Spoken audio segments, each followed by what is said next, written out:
কিন্তু ভালো ল করা মানেই পুরা দেশটা চেঞ্জ হয়ে যাবে, এটা মানে আশা করার মতো বয়স আমার আর নাই। অনেক তো দেখলাম, অনেক ভালো ভালো আইনও করা হয়, কিন্তু আলটিমেটলি প্রতিষ্ঠান দাঁড়ায় না। আইন করার ক্ষেত্রে আমাদের কিন্তু ব্যর্থতার ইতিহাস কম। আমরা অনেক অনেক ভালো ভালো আইন করি, কিন্তু প্রতিষ্ঠান করার ক্ষেত্রে আমাদের ব্যর্থতা সীমাহীন। আপনাদের একটা এক্সাম্পল দিই, এটা প্রায়ই মনে হয় আমি কনস্টিটিউশনাল ল পড়াই। আমাদের ৭২-এর সংবিধানে কিছু সীমাবদ্ধতা ছিল, কিছু ভালো জিনিসও ছিল। একটা খুব ভালো বিধান ছিল যে রাষ্ট্রপতি প্রধান বিচারপতিকে ইন্ডিপেন্ডেন্টলি নিয়োগ করবে। আপনারা সবাই এখানে মোটামুটি লয়ের ব্যাকগ্রাউন্ড আছে, আপনারা জানেন। যেটা এই উদ্দেশ্যেই করা হয়েছিল যেন এখানে রাজনৈতিক প্রভাব না থাকে।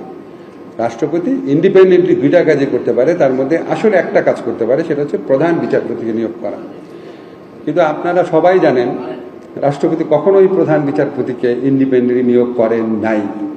প্রধানমন্ত্রীর ইচ্ছা অনুযায়ী বাংলাদেশে সবসময় প্রধান বিচারপতি নিয়োগ পেয়েছে, এবং আমরা এই ক্ষেত্রে এমন প্রধান বিচারপতিও পেয়েছি যারা মানবাধিকার লঙ্ঘনের ক্ষেত্রে নেতৃত্ব দিয়েছেন, বাংলাদেশের নির্বাচন ব্যবস্থা ধ্বংস করার ক্ষেত্রে নেতৃত্ব দিয়েছেন, বাংলাদেশের গণতন্ত্র ধ্বংস করার ক্ষেত্রে নেতৃত্ব দিয়েছেন, এবং যারা গুম, বিচার বহির্ভূত হত্যাকাণ্ড, এই সমস্ত নিজের চোখে দেখে সমস্ত কিছু উপেক্ষা করেছেন, এবং যেই সমস্ত বিচারক এই মানবাধিকারের লঙ্ঘনের পক্ষে সোচ্চার ভূমিকা রেখেছে তাদের শাস্তি দানে ব্যর্থ হয়েছেন।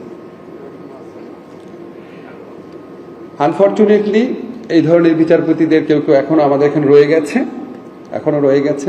আমরা ইনস্টিটিউশনাল রিফর্মের পথে কিছু দূর অগ্রসর হয়েছি, পুরোটা করতে পারি নাই। আমি এই কথাগুলো এই জন্য বললাম যে আমরা ভালো আইন হলে আমরা যেন খুব আশাবাদী হয়ে না যাই। ভালো আইন হচ্ছে একটা ফাউন্ডেশন করে আপনি বসায় রাখলেন, তার উপর একটা খারাপ একটা বিল্ডিং বানালেন, ওই ভালো ফাউন্ডেশন তো লাভ নাই। এই যে প্রতিষ্ঠান গড়ার কাজটা, এটা একটা নিরন্তর প্রক্রিয়া।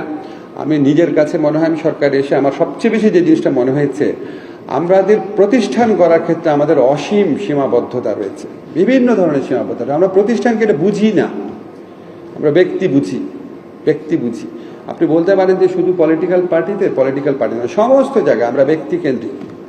আমরা আশা করব এই হিউম্যান রাইটস যে আইনটা হয়েছে, এই আইনটাতে আমরা যে সত্যিকার অর্থে একটা শক্তিশালী হিউম্যান রাইটস প্রতিষ্ঠান যেন গড়ে তুলতে পারি। আরেকটা কথা বলি, আপনারা জানেন এখন সেফ এক্সিট নিয়ে নানান কথাবার্তা হচ্ছে। তো আমরা উপদেষ্টারা খুব নিশ্চিতভাবে জানি আমাদের কারো কোনো সেফ এক্সিটের প্রয়োজন নাই। তবে বাংলাদেশের জাতি হিসাবে আমাদের সেফ এক্সিটের প্রয়োজন আছে। আমরা এই যে গত 55 বছর দুঃশাসন দেখলাম, গুম দেখলাম, বিচার বহির্ভূত হত্যাকাণ্ড, ব্যাংক লুট করে ফেলে, জনগণের সাধারণ মানুষের আমানতের রাখা টাকা, এসালমের গ্রুপের কাজের লোক, ড্রাইভার, এদেরকে শেয়ার হোল্ডার বানায় লুট করে নিয়ে যাচ্ছে।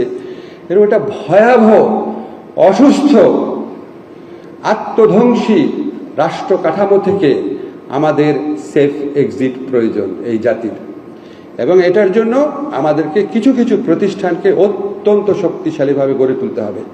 আমি মনে করি এর মধ্যে সবচেয়ে ইম্পর্টেন্ট হচ্ছে উচ্চ আদালত এবং সংসদীয় কমিটি, এবং এর সাথে সাথে আরও কিছু জবাবদিহি প্রতিষ্ঠানকে আমাদের অত্যন্ত শক্তভাবে দাঁড় করাতে হবে।